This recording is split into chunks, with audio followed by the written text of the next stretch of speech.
The film opens with a girl named Stacy lying in bed using her phone. She was startled and frightened. It's Mary. The little girl Stacy is supposed to babysit for the night. Mary goes to the computer and starts chatting with someone.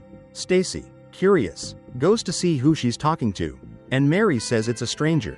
Mary logs into a website called Hide and Go Chat, which allows video calls with anyone completely random from around the world. Stacy advises Mary against using it because it's highly dangerous. Hearing this, Mary asks if Stacy is referring to a legend about Smiley, a serial killer who sews his eyes together and carves out a smile. If you type, "I did it for lulz," 3 times in the chat, Smiley will appear from behind and kill the recipient. After finishing her babysitting duties, Stacy enjoys her evening. Stacy went on a Hide and Go chat site to see if there was anyone to date. She met a guy with glasses who seemed to be her type. She heard noises outside and went to check. Once she was sure everything was safe, she returned to her room. Unexpectedly, the guy typed, "I did it for lulz," 3 times. Sure enough, Smiley appeared and killed her with a single stab wound. While the guy was astonished, unable to believe it was real, the scene shifts to Ashley, who is being driven to university by her father to prepare for a new journey. He seems sad that his daughter is going to study far away and will no longer be living with him. Ashley comforts him, promising to call home often. Inside, she meets her roommate, Proxy. Proxy tells Ashley about a freshman party tonight and invites her to go. Ashley happily agrees and seems very excited. At the party, she met Zane, the host, and his friends. Just as Ashley revealed her preference for nerdy guys, one of them appeared. His name was Binder, and he was also a student at their university. As soon as Proxy saw him, she urged Ashley to introduce herself. Without hesitation, she tried to strike up a conversation, but after only a few sentences, Binder was bullied by Zane's group.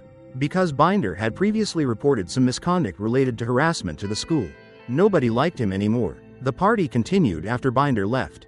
The next morning, still feeling the effects of the alcohol, Ashley woke up late and rushed to class. However, this didn't bother Professor Clayton. In fact, during class, Ashley even impressed him by answering several questions correctly. After class, Ashley ran to the professor to apologize for being late. Then she asked if she could get assignments for the current semester in advance, as she really enjoyed preparing. Professor Clayton said she could find the assignments on the school's academic website, but also advised Ashley to relax, since it was college now. Ashley went back to her room to see Proxy. She said her head was still spinning from the alcohol. Proxy then revealed that Ashley had done a lot of crazy things the night before, which made her feel embarrassed.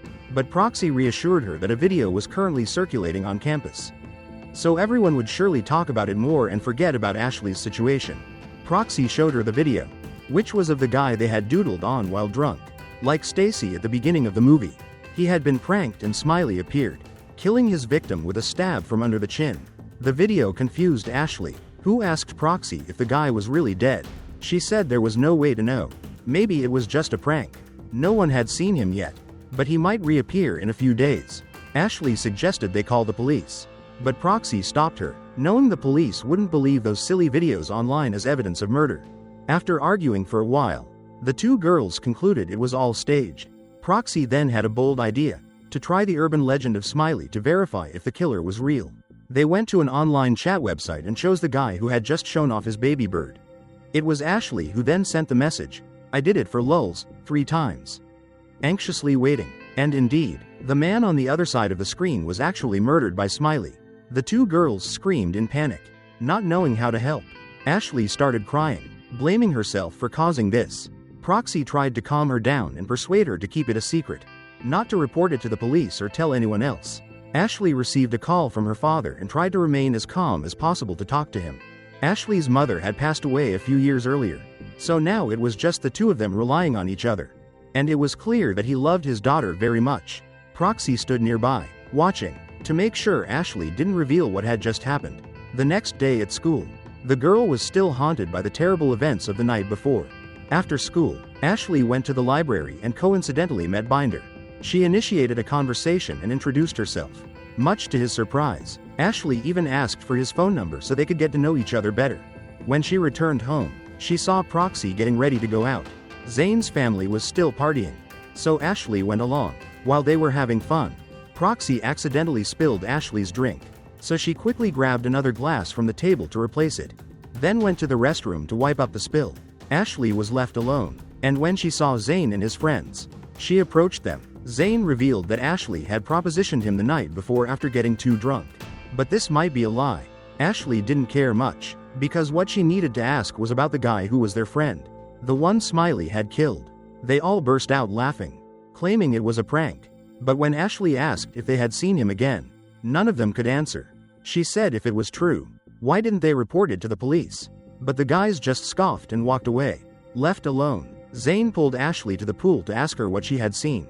He sensed her seriousness and continued to ask if Ashley had ever tried summoning Smiley.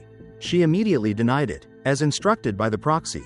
Zane then revealed that he was the one who had sent the eerie chat to his friend to verify the rumors about Smiley. Zane was now also extremely confused, unsure whether his friend was alive or dead. Perhaps due to stress, Ashley vomited, feeling unwell. She wanted to go home. Zane offered to let her stay overnight or drive her home, but Ashley refused, struggling to get home, her head spinning. She feared the killer was everywhere. As she neared home, Ashley heard someone call her name. Turning around, she saw no one. Smiley was right in front of her. In a panic, Ashley ran, managing to get inside and lock the door. With no way to escape, Ashley could only resign herself to her fate and let Smiley catch her. She woke up to find herself in bed. Proxy, hearing the screams, also ran in to check. Ashley tried to recount what had happened the night before, but Proxy insisted she was just dreaming. Ashley was fine now, not murdered by Smiley. The only coincidence was that her shirt was torn. Perhaps, in a panic from the nightmare, Ashley herself had done it. Proxy asked her if she was taking any psychiatric medication. Ashley shook her head, saying no, but that she hadn't taken any for several months. Ashley then went to see a psychologist for a checkup. The psychologist prescribed Ashley medication to treat anxiety, something she had experienced after her mother's death. Back home, Proxy once again dragged Ashley to Zane's place. But there was no party today. He's also in a frenzy about Smiley. It turns out Zane is so rich because he's a hacker, specializing in hacking websites' security and extorting money. And Zane is now going crazy, still unable to understand how the killer Smiley can so quickly find his victims and murder them. He's even more confused knowing that Proxy and Ashley also participated in this prank. And it's real. Ashley claims that Smiley is a supernatural entity. Images of him haunted Ashley, from her dreams to her classroom. She went to the library to research Smiley, only to find that many had already fallen victim to him. The young girl Mary at the beginning of the film also gave an interview about Tracy. After the babysitter had been missing for some time, a mysterious figure with a knife slowly approached Ashley. It turned out to be Binder, playing a prank. Realizing he had gone too far, Binder asked Ashley what she was looking at on her computer. She then told him about Smiley. Tormented by guilt for having murdered an innocent person, Binder was surprised, as he had tried the same thing without success. Back home, Ashley couldn't stop thinking about the smiling killer. She went to the website to find more information and encountered a masked figure lurking in the shadows. Ashley believed this person was Smiley, and he began to threaten her. Seeing this from behind, Proxy angrily slammed Ashley's laptop shut, as they had previously agreed not to do anything related to Smiley anymore. After Proxy left, Ashley called her father. Suddenly, the killer's voice rang out, accompanied by a deafening noise, causing her to drop the phone out the window. Ashley's condition worsened despite another visit to the doctor, where she was prescribed sedatives to help her sleep. While sitting in the library, she heard the voice and then saw an image of Smiley waving at her on the computer. Ashley went berserk, smashing the computer and screaming at those watching her. She could barely distinguish between reality and illusion. That night, after taking the doctor's medication and going to bed, Smiley returned shortly after. Not just one, but many. Ashley then saw her deceased mother before being further terrified. She woke up with a start, accidentally bumping her nose into Proxy, who was right there. Ashley went to the police to report the situation. And just as Proxy had said, they didn't believe her, because there was no victim or body to be found. They even thought she was suffering from paranoia. The next day, after attending a therapy session to stabilize her mental state, Ashley returned to see Binder. He gave her a computer to replace the one that had been smashed. Having some private time together, Ashley initiated a kiss with Binder. But Proxy accidentally walked in. Binder had to leave, and Proxy said she would go back to her parents' house to calm down and visit them over the weekend. Ashley agreed, saying she would be fine and not worry too much. That evening, after arriving at her parents' house, Proxy video called Ashley, feeling uneasy because she hadn't been able to contact Zane yet. Initially, they thought he was on a date with someone, but then they grew to fear that the killer, Smiley, was involved. Ashley said she would call Binder and they would go to Zane's house together. But Binder didn't answer, so she left a voicemail and went alone. With no other option, Proxy could only tell Ashley to be careful. When she arrived, she found the front door unlocked. Inside, it was completely dark. Ashley shone her flashlight around and saw the strange message written in blood on the wall. She went into Zane's computer room and found him slumped on the floor. Smiley appeared at the screen, waving provocatively at Ashley. Angrily, she smashed a monitor, grabbed Zane's gun, and ran home, having found a victim as requested by the police. Ashley quickly called to report the incident, but before she could finish speaking, the signal was cut off. She made it home and told Proxy about Zane's situation. Now she couldn't rely on anyone else. Ashley wanted to confront this and get it over with, so she told Proxy to summon the killer. Just as Proxy finished sending the 3 chat messages, a few seconds later Ashley heard a noise outside the door and pulled the trigger. But when she went to check, it was Binder lying there, barely alive. Smiley had actually appeared and finished Binder off with multiple cuts to the neck. Ashley went back inside, upstairs to wait for the killer to arrive so she could fire. But the gun malfunctioned. Then many more appeared. Terrified, Ashley jumped out the window to end her horror. The truth was now revealed. The men in the smiley masks were Zane's group, including Stacy, the babysitter from the beginning of the film. Binder and Proxy were also part of the group. They discussed Smiley, now that the legend had become reality, and the name would never be forgotten.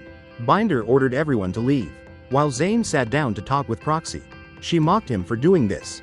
Zane replied, "I did it for lulz." 3 times. Unexpectedly, the real Smiley appeared, killing Proxy right in front of Zane, then slamming the computer shut.